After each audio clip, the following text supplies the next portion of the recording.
Marcos capítulo 10. Chegamos na nossa caminhada aqui de 1189 semanas em Marcos capítulo 10. E este capítulo, ele é marcado pelos ensinamentos de Jesus. Aí tem uma série de ensinamentos de Jesus que nós vamos ver. Então, às vezes nós nos perguntamos, né? Quais são os ensinamentos de Jesus? O que Jesus falava? O que ele quer de nós? Tá aqui um bom exemplo, apesar que todos os capítulos dos evangelhos, Jesus está sim ensinando, está transmitindo também a sua mensagem, mas o capítulo 10 é marcado por isso, por vários ensinamentos diferentes e que nós podemos compilar aqui, e o primeiro é sobre o divórcio, que é um tema que ainda aflige os nossos dias, né? Será que pode, será que não pode divorciar? E Jesus traz aqui um ensinamento a respeito disso. Então é isso que nós vamos ver hoje, esses ensinamentos de Jesus. Mas se você ainda não me conhece, quero dizer que você é muito bem-vindo aqui no nosso canal. Meu nome é Alba e esse é o canal Pouco Tempo. Gostaria de pedir, como sempre, né, que por favor você se inscreva nesse canal, você curta, porque cada vez que você curte, você fortalece aí esse canal, porque aí o YouTube vai entender que outras pessoas podem também assistir, que é um conteúdo muito bom. Também fica à vontade para você compartilhar, fazer comentários e aprender junto aqui comigo mais da palavra de Deus. Todo sábado sai vídeo aqui sobre um capítulo da Bíblia e nós chegamos no capítulo 10 de Marcos, certo? Esses são os nossos avisos, então vamos adentrar aqui nesse tema que é tão polêmico a respeito do divórcio. Pode ou não pode divorciar? E os fariseus, eles sempre de uma forma audaciosa, querendo tirar e colocar Jesus numa saia justa, ou tirar a autoridade de Jesus. Então os fariseus sempre têm perguntas capciosas para Jesus, né? Sobre o que pode, o que não pode, sobre questões da lei, da tradição, como nós já vimos. E aí eles chegam e falam para Jesus, pode divorciar? Porque a lei de Moisés fala que pode dar carta de divórcio. E aí Jesus respondeu no versículo 3, o que Moisés disse na lei a respeito de divórcio? Aí eles falam, ele permitiu, respondeu, que o homem poderia dar uma carta de divórcio a uma mulher. E aí a gente vê que enquanto os fariseus estavam inclinados a mergulhar no tema do divórcio, Jesus estava focado no tema do casamento. Se nós entendêssemos mais as bases bíblicas do casamento, com certeza teríamos menos divórcios. Porque às vezes nossa mente está mais voltada em brechas da lei do que pode, do que não pode, para autentificar ou justificar as nossas atitudes, ao invés de nós focarmos naquilo que é a vontade de Deus. A vontade de Deus é o casamento. E aí, Jesus fala que Moisés, ele deu uma permissão para o divórcio como uma maneira de proteger a mulher. Porque no final das contas, quem era grandemente afligida era a mulher que ficava desamparada. E naquela época a mulher poderia ser divorciada por qualquer coisa. Queimou o arroz, o homem perdeu o interesse nela, então ele mandava ela embora, com a mão na frente e outra atrás, e ela era colocada à margem da sociedade, sofria humilhações, e o homem ficava lá de bom, tendo fortuna, tendo recursos e tudo mais. Então, essa permissão que Moisés colocou foi para proteger a mulher de passar por grandes necessidades, uma carta de divórcio, ela teria que ser amparada de alguma forma, ela teria que receber alguma coisa, um dinheiro, bens desse marido, para que ela pudesse sobreviver. Então, essa permissão foi uma permissão dada, mas por causa da dureza do coração deles, é o que Jesus fala. Versículo 5. Jesus, porém, disse, Moisés escreveu este mandamento porque vocês têm um coração duro, mas Deus fez o homem e a mulher. E aí Jesus, que está focado no casamento, Jesus então vai explicar o que é o casamento. Primeiro, Deus fez o homem e mulher desde o princípio da criação. Então o que Jesus está fazendo aqui é trazer à nossa memória Gênesis 1 e 2. qual é o plano de Deus para nós, homem e mulher, casamento heterossexual. Por isso o homem deixará pai e mãe e se une à sua mulher. Além de ser heterossexual, o casamento é monossomático. Jesus diz que como homem e mulher serão os dois uma só carne. A palavra hebraica homem e mulher significa ish e ishá, revelam que os dois foram feitos complementarmente um para o outro. Então não há luta, não há rixas entre nós, pelo contrário, nós fomos criados um para o outro.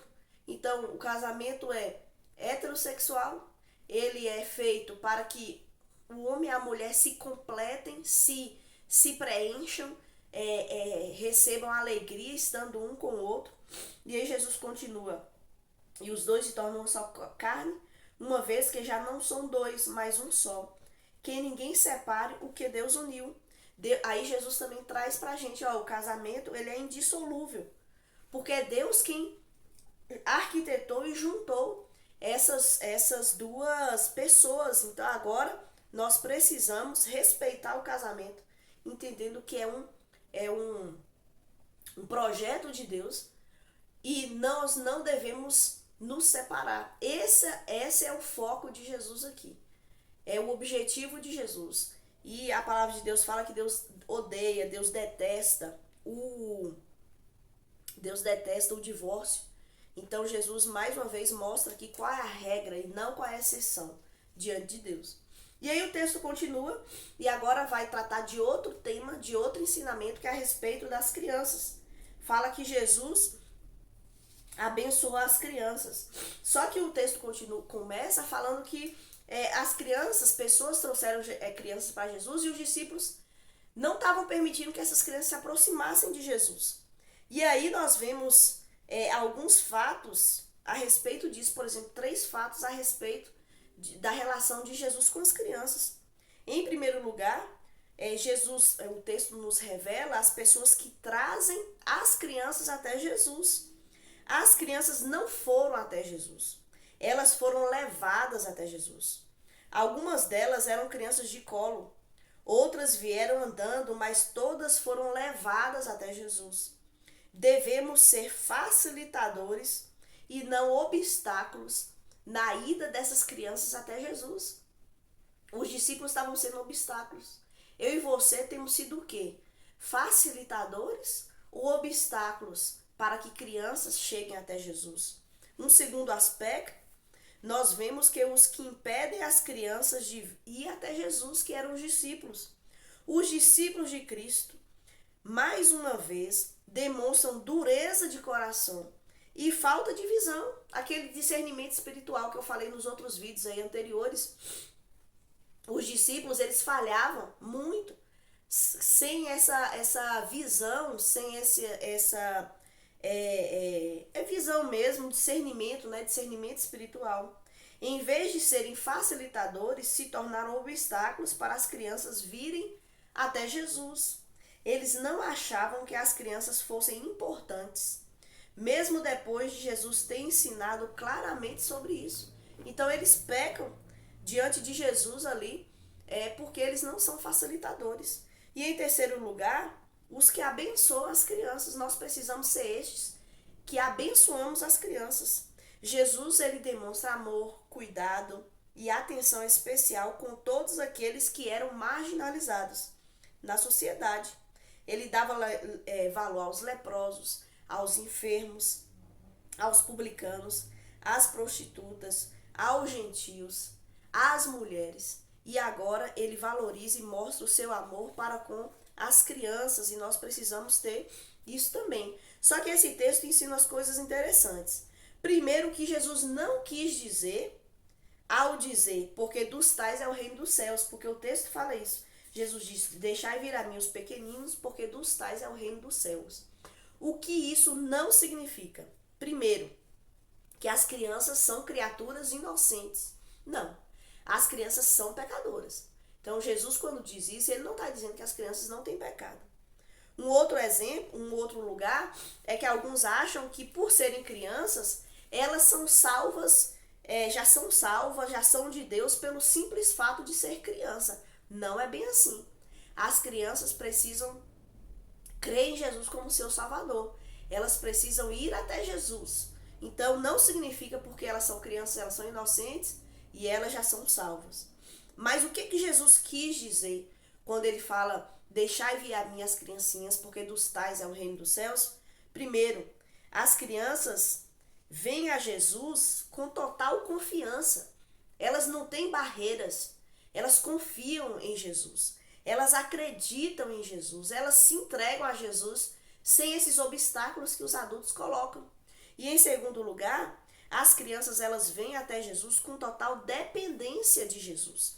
Elas se entregam e elas confiam em Jesus com total tranquilidade e liberdade. Por exemplo, a palavra de Deus, aí dando um exemplo aqui para nós adultos, né? A palavra de Deus diz o seguinte, que nós devemos entregar a Deus toda a nossa ansiedade. Lançai sobre mim toda a vossa ansiedade, porque eu tenho cuidado de vós. Isso aí é um texto da palavra de Deus que Jesus deixa claro que nós precisamos lançar sobre ele a nossa ansiedade. Só que acontece, a gente vive num mundo onde todas as pessoas, ou a maioria, são tomadas por ansiedade. Isso é o quê? Falta de confiança, falta de entrega, de vida a Jesus. Porque uma criança, e aí se você tiver criança em casa, ou você é pai, ou você é avó, você sabe melhor do que eu. Uma criança, ela tá dormindo ali na cama, e ela, 2 horas da manhã, 3 horas da manhã, ela não acorda batendo na porta do seu quarto preocupada. Mãe, pai, vai ter comida amanhã? A conta de luz já pagou? Uma criança pequena, né? Uma criança pequena, o que ela faz? Ela dorme sossegada na cama dela, confiando que tá tudo certo, que os pais estão no controle aí de tudo, que tudo vai dar certo, que de manhã vai ter o leite, vai ter o café, vai ter o pão. Ela não tem essa preocupação. Nós precisamos ser igual às crianças na presença de Deus, onde sabemos que Deus supre as nossas necessidades, que Deus está no controle, que Deus está nos protegendo, que Deus está nos guardando. Então essa é a perspectiva. O reino dos céus é para aqueles que confiam totalmente no Senhor Jesus, né? O Senhor das suas vidas. E aí o texto continua falando sobre o homem rico, esse jovem que chega até Jesus e fala para Jesus o que ele precisava fazer para entrar no reino dos céus. De todas as pessoas que vieram a Cristo, que nós vemos aí registradas nos evangelhos, esse homem é o único que saiu pior do que chegou. Ele foi amado por Jesus, mas mesmo assim desperdiçou a maior oportunidade da sua vida. Por quê? Porque ele tinha um amor muito grande pelo dinheiro. E aí Jesus sabia disso. E Jesus fala para ele, olha, você tem sido um rapaz que tem feito muita coisa boa. Porque ele fala, né, desde a minha mocidade eu tenho guardado os mandamentos, e realmente esse rapaz, ele tinha um cuidado com as suas ações. Mas o problema dele é que ele amava o dinheiro mais do que qualquer coisa. E Jesus quis mostrar para ele o coração dele. O dinheiro é o maior dono de escravos do mundo. Pessoas estão escravizadas por causa do dinheiro. E nosso coração não pode ter dois senhores. Ou você ama Jesus, ou você ama outra coisa. A família, a religião, os ídolos, o dinheiro. E esse rapaz amava o dinheiro, e Jesus, com essa conversa, quis revelar para esse rapaz o coração dele. Mas para quê? Para que ele se arrependesse dos seus pecados e buscasse a Deus. Mas infelizmente não foi isso que aconteceu. A máscara caiu. E nesse texto, o coração desse rapaz foi revelado. E ele amava mais o dinheiro do que a Deus. Então, quando Jesus colocou diante dele, ou você me ama, ou você ama o dinheiro, ele escolheu o dinheiro. O que você tem escolhido para adorar no lugar de Deus? Talvez seja a família, talvez seja a religião. E aí há essa dificuldade de crer em Deus. E tem gente que acha que no último dia, no juízo final, ela vai poder chegar diante de Deus e vai colocar como se fosse uma balança Tem gente que acha que quando a gente morrer e estiver na presença de Deus, vai ter uma balança diante de Deus e Deus vai pesar nossas boas ações com os nossos pecados. E tem gente que acha que fala assim, não, quando eu morrer Deus vai me dar um bom lugar. Por quê? Porque eu era uma pessoa boa. Eu fui uma boa mulher, um bom pai, eu fui um bom empresário, eu não matei, eu não roubei, eu não prostituí, eu não fiz isso e aquilo outro. Então a pessoa acha que Deus vai olhar e vai falar assim, oh, como você foi bonzinho. Então entra aqui que eu vou te dar um bom lugar. Não é assim. Não é a respeito do que nós fazemos, mas é a respeito daquilo que Cristo fez por nós. Jesus disse ao jovem rico: só uma coisa te falta. Vai, vende tudo que tens, dá aos pobres e vem e segue-me. O que faltava a ele? Faltava a esse rapaz o novo nascimento, a conversão, a renúncia das suas boas obras, porque diante de Deus não há ninguém que faça boas obras suficientes para garantir a sua vaga no céu, para ter o perdão de pecados limpo, liberto do pecado. Cristo veio fazer por nós aquilo que nós não conseguimos fazer por nós mesmos, que é o quê? Nos salvar. Ninguém pode salvar-se a si mesmo. Ninguém pode regenerar-se a si mesmo. Somente Deus pode fazer um amante do dinheiro, um adorador ao Deus vivo. Somente Deus. E a motivação para nós buscarmos a Deus é o amor por Ele mesmo. Deus é um fim em si mesmo. Não servimos a Deus por aquilo que Ele nos dá, mas por aquilo que Ele é. E é esse o ensinamento que Jesus está trazendo aqui. Você precisa buscar a Deus por aquilo que Ele é, em humildade, reconhecendo a sua pecaminosidade e reconhecendo a sua necessidade de Cristo Jesus na sua vida. É isso que Jesus está ensinando. E nós precisamos disso. Não é à toa que o texto continua e agora mostrando uma marcha que Jesus estava fazendo. Versículo 33.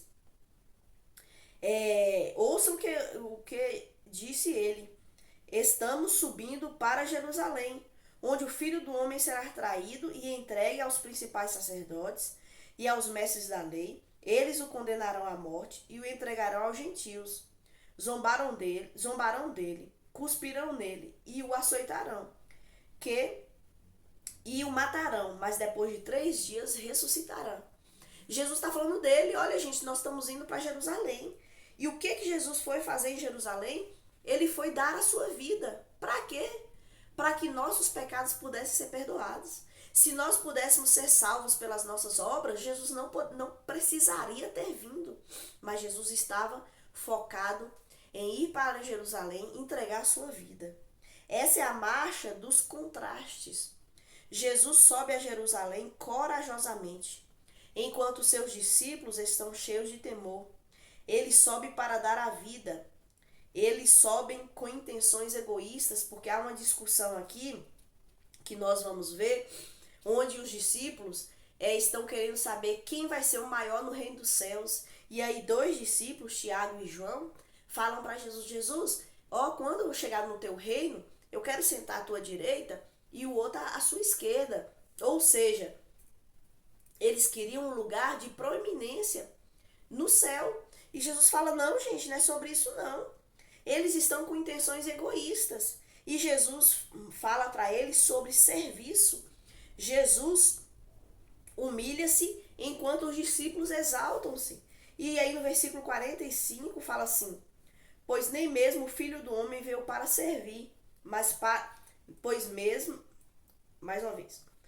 nem mesmo o Filho do Homem veio para ser servido, mas para servir e dar sua vida em resgate de muitos. Jesus, ele veio para servir. Ele veio para se dar, para se entregar. Por quê? Porque nós carecemos do serviço de Deus através de Cristo Jesus, que se entrega e morre na cruz para nos dar vida. E para o homem é impossível ser salvo, mas para Deus nada é impossível. Foi o que ele falou aqui nos versículos anteriores.